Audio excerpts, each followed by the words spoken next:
Matt and Buffy Payne are a couple driven by purpose. Through their nonprofit, Outer Circle Foundation, and faith-based organizations like Few and Dudes, their mission is clear: to spark positive change, empower others, and build a better world, one connection at a time.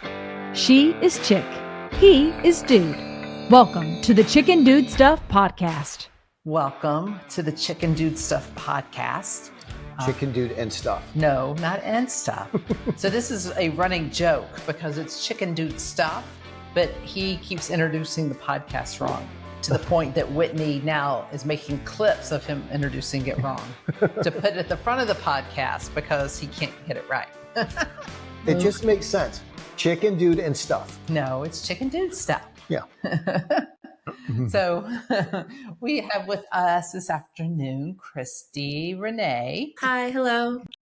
So it's so good for you to be here. It's one of those, whim moments of people that Christy knew and people that I knew were the same people, but Christy and I didn't know each other. And so they put us at a coffee table together one afternoon, and it was so inspiring meeting you and talking to you and hearing your story and what you're on a mission to do. And I think the day that I met you, the day before, you had won a grant. Yes. Yep. So yes. It's been a big couple of weeks. Yes. Yes. I can share a little bit about that. Cobb County is my hometown. I moved away at 17, 18, thought I would never come back. Lived in Florida, lived all over the world, sold everything I owned, spent 5 years overseas. And at the end of it, I'm sure you can understand this. I didn't know at the time what I was searching for, but I was searching for that feeling of home inside of myself. And 5 years and 35 countries later, two things kind of happened. It was like, well, it's not anywhere out here. And I was also really craving community and family. And I just realized that that's always been in Cobb County. It's been in my hometown. What am I doing? So I had this this nudge to go home to Marietta. And I was like, I lived in Florida before this. I'm not so sure that I got the messages right. So didn't listen for a while, but eventually followed that calling home. And I'm so glad that I did. It was full of twists and turns, but it was absolutely where I needed to be to put down roots, to build community, just like Chuck, who connected us. I've just had so many amazing people introducing me to amazing people. And that came through with the grant. It was a Cobb County pitch competition for businesses that really were supposed to be brick and mortar businesses, but because the way to do business is changing, they opened it up this year to people like myself. I wasn't all the way sure that I fit, that I should go after it, but there were some amazing mentors who encouraged all of us, but me particularly, to help brands tell their story, develop their voice, help them grow their client base. That's what I do. And I went up there and had 4 minutes to talk all about how I love community, how it's so important to me, a little bit about my story, who I've helped. And at the 3 hardest judges, they were self-identified as like Mr. Wonderful. They're like, you got in front of the firing squad with that one. They're like, you're one person. How are you going to scale? How can we invest in you? And thankfully, I had the answers to that. I had the systems, the technology, the return on investment. And I won a $20,000 business grant for 4 minutes of sharing my story. And I tell people, as amazing as it was to win that money, and I can do so much with it, the process of who I became through going through that, of not really fitting into the traditional idea of what they had and trying to explain thought leadership to bankers who were like, but I want you to fit in a box and you need to explain this to me like I'm a middle schooler or your industry jargon. So the process of simplifying and getting so clear on my financials and how to scale as one person, it's just been an incredible, I think, about 6 weeks since that happened and since we met. And I keep telling, it's giving me like this, it's like spiraling up energy that is just, it's a really good season. Wow. That's incredible. So what have you been doing for the past 6 weeks? Well, I took a glorious almost 2 weeks off. I really basked in the sunshine that first week afterwards. For the first time in a while, I've been hustling for a while, so it was great to just let spring and summer roll in. And then from that, I got invited to Hilton Head Island with a colleague. She's a holistic sales coach and speaker. Was supposed to do a retreat there. She had the condo in the family, and a couple days prior said, "You know what? I don't want to let this go to waste. Would you join me for a free beach vacation?" I said, "Absolutely, I will." The following week after that was my birthday. And then we went on a boat. I saw my favorite artist who we never thought would come to the States. It's an Australian band. One of the best shows of my life, really. The week after that, we got the check presentation awarded. It's just been one thing after another. I've been booking some stages. I've got a workshop next week, Kennesaw State University. So I met up with 2 days ago, I met up with the business coach that helped through the grant program so much. And he's like, "How have you been doing? What's been going on?" And I really feel like I'm running with a pack of horses. I'm like, it's on, let's go. Let's go. So doing the most I can. Wow, that's incredible. It's when the door opens, it just goes full force. You know, I've been using the metaphor of sowing your seeds, planting a harvest. I've also been working with some mentors in the speaking space who asked, their brand now is called Seeding Greatness. And I was on their podcast a couple weeks ago, asked, "What does that mean to you?" And when I first met him, I remember an offhand comment in one of our coaching calls, "You're pretty outcome oriented, aren't you, Christy?" And I was like, bristled a little bit. There's no other way to be. I get things done. I get things done on time. They come to me. I get it done. And that kind of stayed with me a bit, like, how else could there be? And that was maybe about a year ago. And since then, I've really been intentional about laying the groundwork, planting my seeds, nurturing them, the full metaphor. And with that door opening, I think that it opened so many opportunities at once because of all of the work that I was doing behind the scenes, building the relationships, putting in the work, getting the practice, the reps. And it's really allowed me to kind of go like this instead of, and before that, let's be real, it was like this, right? But it's a good season of opening. And I know, branding and business growth is just the best personal development journey that there is. So I've been through all too. Yes, you learn so much about yourself going through that. Oh yes. And I think that in my experience, let me know what you think. I haven't seen that there's an end to that. I think that there's little moments like I am right now, like I can catch my breath. This is a good season, but it's I think we sign up forever with this work that we're in. Yeah, I think that's been our experience. It's ever evolving. You kind of hit these plateau moments of, like you said, I can breathe and things are kind of moving along, and then suddenly something changes, right? And then you're back to that. Okay, let's reevaluate. Let's figure this one out, and you fight for it, and then you get to breathe again. And we've been doing this quite a few years now. So, that's what I was going to say. I know I'm in the hot seat, but if I can ask a question Sure. on that, I mean, you guys have built so many things, and done so very well, in that season. Do you have any advice for me or listeners like me that are in that season of being able to breathe, but knowing it's coming, not waiting for the other shoe to drop, but I don't know. Do you have any advice for this season? Yeah, it's more of being the intentional, right? It's even though things are feeling good and you can breathe, don't go out and buy the next big thing for the business or personal, right? You always have to be thinking about the future and not just the immediate right now. I mean, if you're doing well and your goal is to be out in 6 months, you might be thinking differently, but I don't think that you're ready to be out in 6 months. I think you probably have a couple of years that you want to be in this. So you have to always be looking forward and putting stuff to the side for that forward time. the best I can say is don't stop the hustle. Yeah. Don't ever stop the hustle, and the hustle is the sales cycle or clients or growth or networking or whatever it is. Even though it's comfortable now and you can breathe, don't stop that, because at some point in time that you will ebb and flow, and you'll be thanking all of that hard work now when you get to that point in time, and then you continue that hard work, and that's the way it kind of cycles.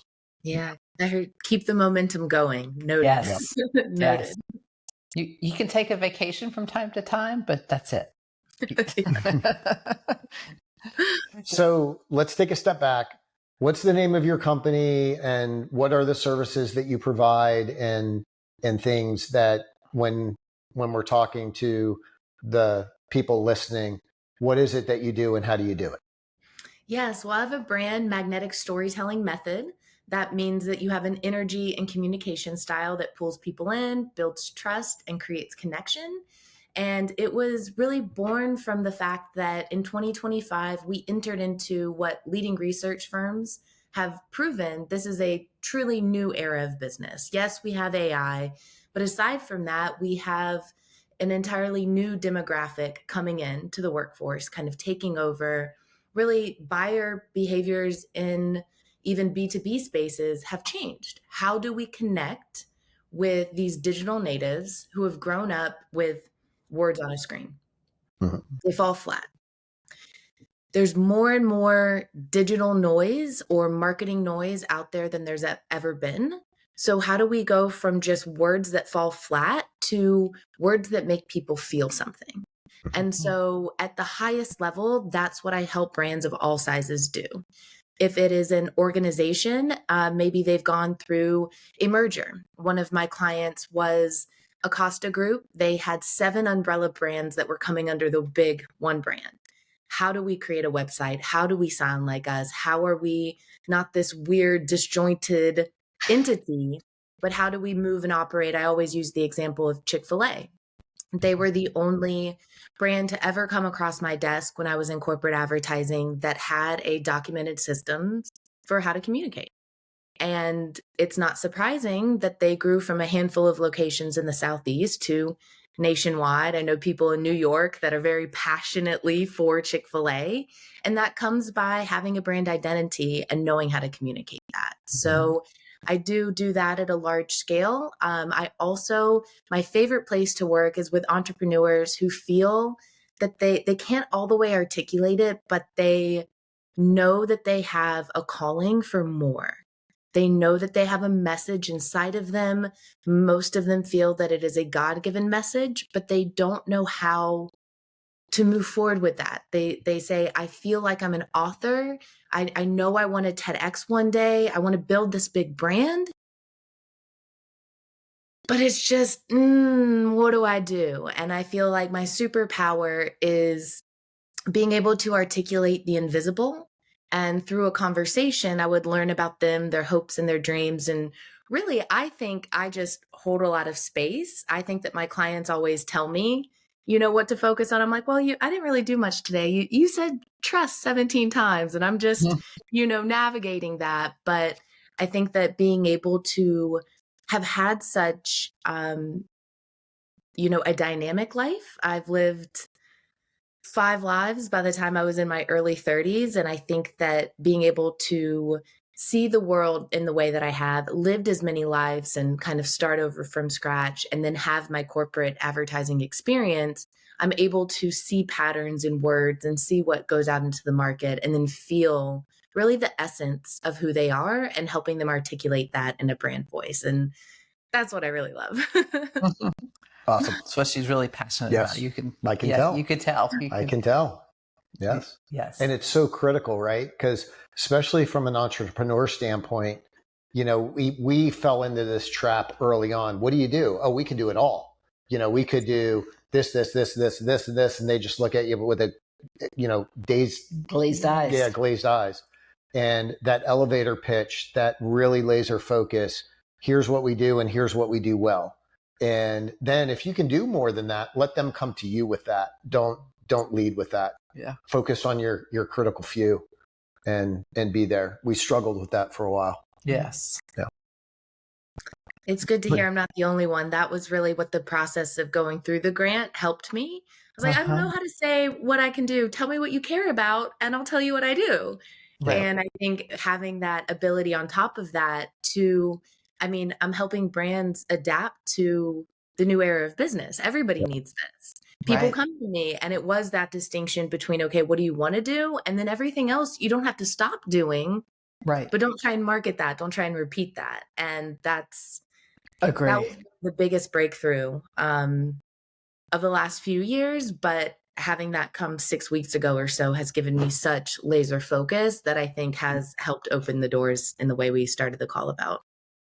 I would love to see you take that message, that approach, and stand before a room of nonprofits, because nonprofits want to do so much. And if you say, well, what do you do or what can you do? The list gets long and long and long. But we really need our nonprofits to really have that laser focus of these are the things we're really good at, and this is the things we do and do well. And let all the other stuff sit down there, and you pull it out as needed, as opposed to trying to get that in the 3-minute pitch of a nonprofit. Yeah, absolutely. It sounds, I think that you have good connections in that sector, right? Yeah. You're big in that. Yeah, we do a nonprofit roundtable from time to time, and we bring in different resources or different connections to put in front of the nonprofit. We'll have to stay connected. So when that nonprofit roundtable comes up again, I would love to see you share that message with our nonprofits. Oh, I would love to. My favorite things to speak on is always a transformation I've gone through myself. And I think that's what it helps inspire so much passion in those that are listening, because I do come from a, hey, I know how you feel. I was this way too. And really even just, you may notice this about me. I'm a linguist. I love words. And I've always, you have to make a decision. You have to decide, you have options, choices, the whole thing. But once I heard that the root of the Latin word decide means to cut off. Ooh, I'm cutting off all other options, all other choices. I'm deciding to focus here. And that was very powerful, just in so many ways. Wow. Yeah, I could see how that would be. Oh, yeah. It's all in changing the words to get people to think different. Yep. Well, but that, I think, I love the voice, because one of the critical pieces that we have been working on is, whether Buff writes it, I write it, Whitney writes it, we want it to sound like it came from either one of us, and we are writing with the same voice, right? From the outer circle perspective. I'm not talking about, Buff has a different perspective on life than I do, but we as outer circle, are really laser focused on PTSD awareness, resources and treatment, suicide prevention, and career transition, right? So we don't water down with, we do substance abuse, or we do this, or we do that. We focus on what we do, and we do it well. And if we need something over there, then we partner with those guys and bring them in to do it. But really getting that voice, when somebody stops you on the street and says, hey, so you're a nonprofit, what do? You need to be able to very laser focus, say what you're doing. And that takes a lot of time in doing. And I can tell you, when we did it on our own, it took much longer than sitting down with somebody like you, who can help us walk through that and get to that much faster than we ever would through trial and error. Yeah, I'm glad that you understand. Yes, when you have multiple people trying to speak in that same voice. Yeah. How do we do that? And when I was at the agency, I would have no less than 12 clients that I'd be overseeing, directing, writing for. None of those brands sounded like Christy. They all sounded like themselves, but they struggled then to take that internally, or they would have other vendors. How do we do that? And that's really where the brand systems that I help clients document, it was born, and I started to see, okay, we're going through a process the exact same way, the exact same time. And this is what the workshop at Kennesaw State next week will be about, is finding that voice and documenting that. And I think that as life moves faster and the digital pace moves even faster, the expectation on brands is a lot different than it was 5 years ago. I don't know if you guys have noticed this, but I hear a lot of entrepreneurs and big brands talking about the pressure to be everywhere, to have the book, to have the podcast, to be on all of the channels.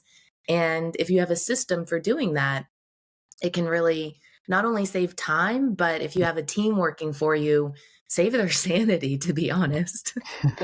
Efficiency and scalability, for sure. Goodness. Yes, I know. Yeah. Because years ago, we never thought we would be on social media or that would be something we would do. But now we're on social media. We just launched an app. We have podcasts. It's a constant moving target on how to best communicate your organization, what you do, what you're about. So if you take let's just call a startup, right? And you sit down with them and you're going to work through the brand. Is there so if somebody was going to sit down and say, oh man, I'd love to do that. One, I don't have the time because I'm a startup. I need to get there faster. Mm-hmm. Two, do I have the money to spend on this because, my dollars need to be into the product or whatever. I think it's critical because you can shrink down that time frame of the learning curve where you try to do things and you think you got it, but then you come out, and if you were anything like us, we failed multiple times at stuff that we thought we had nailed. Mm-hmm. And you come in and you're like, oh, where did that come from? Yeah. So, I think that's the critical piece for those listening is your ability to help shrink that down and get them to where they want to be much faster than where they would be normally. I think that's kind of that message that I would say. Absolutely. If I were asked what my challenge is, it is in that it is education. I have to educate certain clients, and that's why mergers and acquisitions, that's an easier sell because they're like, oh my gosh, what are we going to do?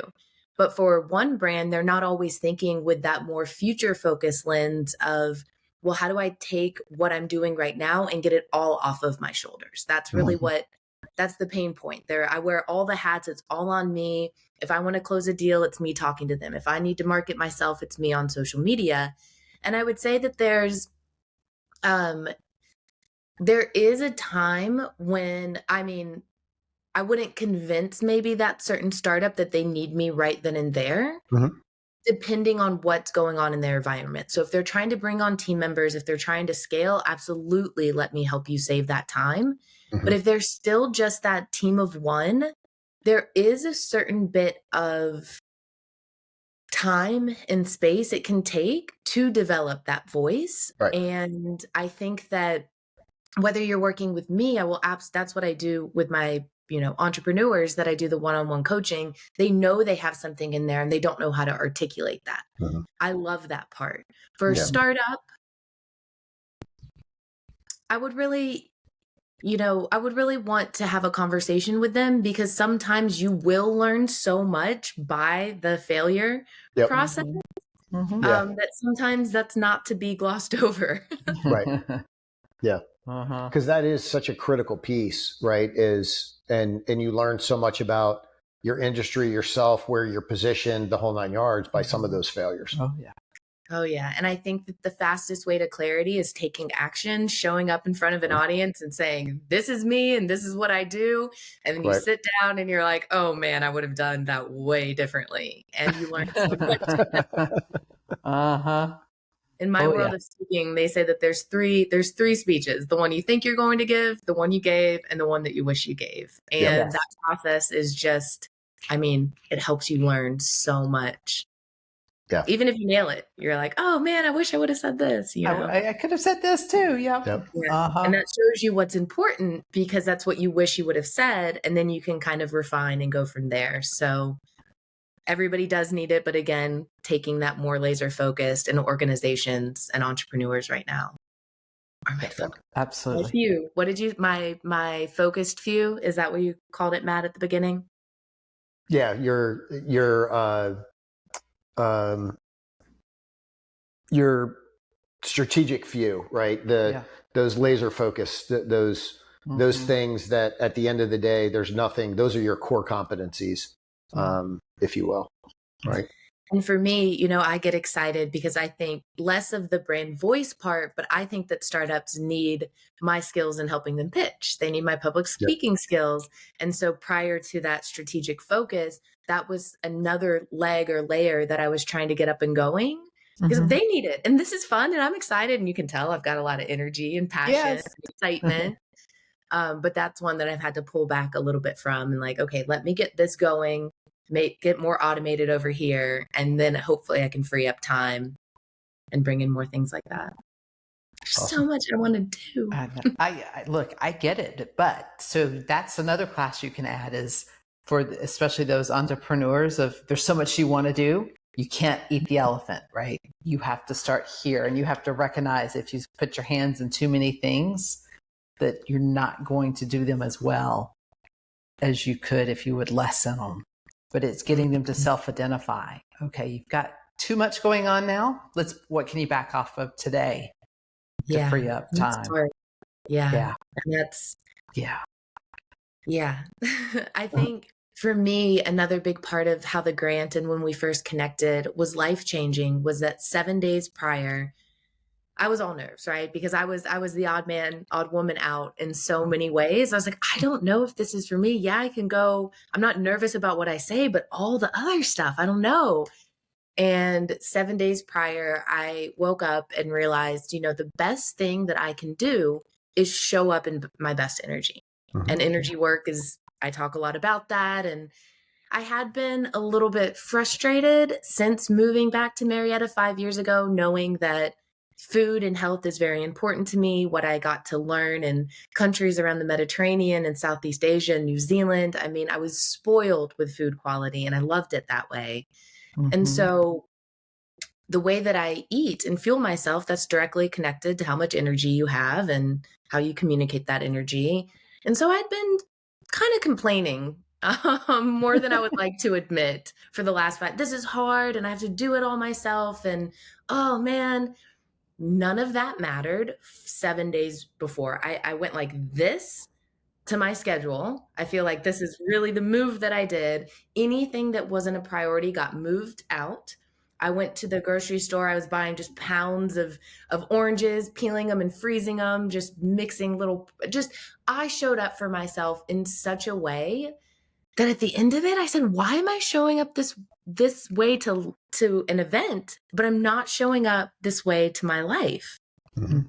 And that's what helped me self-identify that I need to let go of some things in order to focus better. And I am in that little bit of we were talking earlier, a little bit, I need to reevaluate a little bit. I have taken on some more work and I just need to figure out my schedule and make sure that I'm staying intentional with that because I will overload myself very quickly with all of my passion and excitement. So even just hearing you say that is a good reminder of like, nope, stay focused, clear things off. And I think adding more space or having an elongated timeline has been helpful for me. You almost need like a buddy system with entrepreneurs to go, let's keep each other in check. Because it's easy to self-justify. Oh, I can just do all of these things. But it's different when somebody else from the outside's looking in going, you might have too much on your plate right now. Oh, yeah, that is very true. And seeing others who function like me be coached or spin out a little bit, it's like, oh, this is me. This is what I look like. And maybe I need to calm down because what she's doing crazy. And I do this. Exactly. That's insane. And I think for entrepreneurs too, I think they can probably resonate with this, that high achieving entrepreneur, our expectations are way off, like way wrong. What I was expecting myself to do. Oh my gosh. No. Yeah. We want to function like 10 years at year one. Yeah. And some of us, I'm coming up on my year 2, August. So after tomorrow, it'll be next month. And that's a big milestone for me too. I think the first 2 years is a lot more of that chaos. From what I hear, it is more of that chaos. It is more of that finding your footing. So many failures to figure out what's right. I know it'll still be there, but I do feel like I'm getting into this momentum, this traction coming up to my 2 years that I'll carry through. Good. Awesome. Good. So what's next on your horizon? Well, I'm starting a free webinar series. The first is next week, July 7th. It'll be the first Monday of every month. We meet at noon, and it is really for all of those brand builders who want to grow their impact. They're purpose driven, and they felt the same chaos that we've talked this whole episode about of I need to do so much, and there's so many new digital programs and softwares and AI. Where do I begin? How do I do this? So the very first one will be speaking on that message of transformation, that developing your voice that so many brands really just gloss right past. And it's free because I want to build my community of us all doing the same. And I think that there is so much educational work into what I do. Why not come get together, learn as much from me as you can? And I get to practice sharing my message, learning what are the little parts and pieces that you're not clear on to help me understand the psychology of where my ideal clients are at. So bringing them together. I'm very happy. I've gotten with the grant some advanced tech and systems. That was always kind of a roadblock for me. I felt that I needed enterprise level type capabilities as a team of one. So that was a really big jump.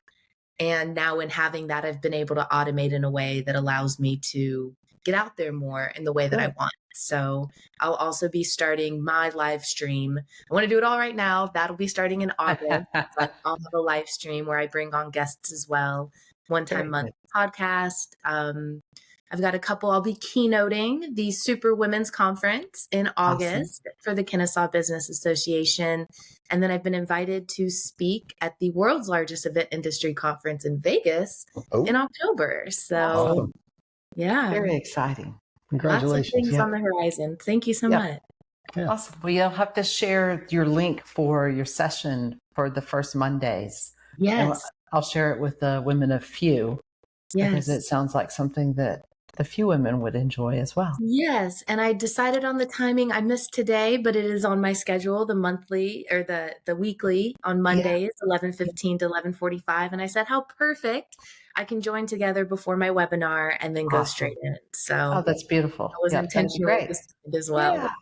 What, if anything, else would you like our viewers to know about you, your business, or just some wonderful words of wisdom? It's not about me and it's not about my business, but the wonderful words of wisdom that are coming up is something that I think that we can all hold ourselves to right now. And I think that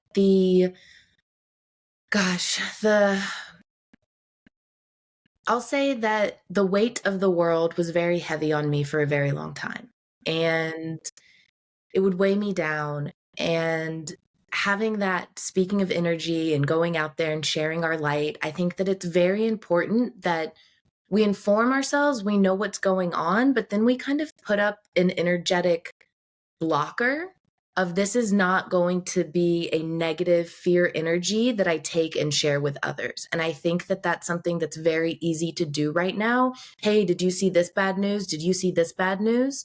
And instead, I think we need to resist the urge to feel that and just know that when we get together in community, we are so much more alike than anything that would have us believe. And so get out there and shine your light and be a positive force in your community, because that ripple effect is the one that we need. And it really does make a difference. Yes. We would agree completely. Well said. We'll put that on the t-shirt. Yeah, please. We need to. And I think, I've been tapping into the question comes up, and in a lot of the work in the circles that I'm doing, what is your purpose here? And the way that I help entrepreneurs find theirs or articulate it, I wanted to believe that I was called for more for a long time. And I wasn't just sure that I could believe that that was real. But it is. Not everybody maybe feels that, but I know I've been around enough that there are those of us who feel it. And when I get asked that question, the feeling that comes up for me every time is like, my purpose is to be a bright light. My purpose is to shine and be a spark and help others. And maybe I felt like that wasn't enough, or, well, what does that really mean? No, go in there and shine. And that can do so much more good in our communities by sharing that positive energy. And so now everywhere I go, a cashier, dropping off an Amazon return at the UPS store. Hey, how are you doing today? Good. Going, actually, I'm doing great.